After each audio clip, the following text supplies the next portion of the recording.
पितामह कहते सपति सखी बचो निशाम्य मध्ये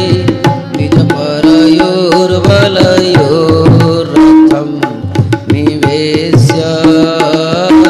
स्थितवती परसैनिकायुरक्षणा कृतवती पार्थ सखेरति ममास्तु स्थितवती परसैनिकायुरक्षणा कृतवती पार्थ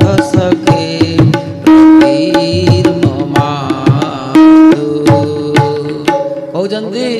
से समय भगवान कौरव मानकर सम्मुख को दर्शन करी समग्र कौरव सेना मानकर आयु को हरण करने छिड़ा होते। बोलो भक्त वत्सल भगवान की जय। हे परीक्षित भगवान साक्षात कालो अस्मि लोक क्षकृत प्रबुद्धो भगवान काल रूप से साक्षात काल अटंती किंतु मध्य भाग रे छिड़ा होकरी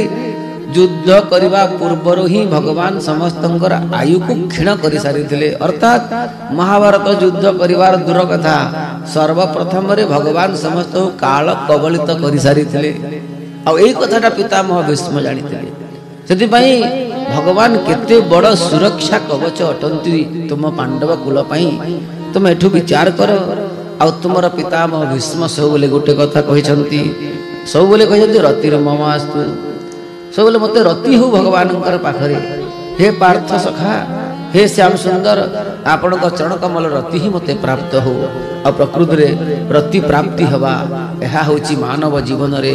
कृष्ण कथा श्रवण करिवार गुटे प्रकार बहुत बड़ अधिकार अटे। बोलो भक्त वत्सल भगवान की जय। आ यदि रति शब्द अर्थ है जे रति अति सुंदर सुख को प्रदान करे भगवत सुख जिते बेले प्राप्त हुए ताकू रति कहा जाए। आ गोपांगना माने अर्थात भगवान जो माने अनन्य भक्त थिले से स्वयं ब्रजवासी माने एपरिकी साक्षात निजर कांता जी कांता राधाराणी से मध्य सब बोले भगवान ठारू से रति ही कामना करुथिले काहेकि ना कृष्ण संबंधित विषय ही भक्त मानकर पई रति उत्पन्न करे। कृष्ण संबंधित वस्तु कृष्ण संबंधित शब्द ही भक्त मानक हृदय रे रति उत्पन्न करि थाए। सेति पई जेतेले कृष्ण श्याम सुंदर सम्मुख को आसी जानती निजर प्रिया राधाराणी मध्य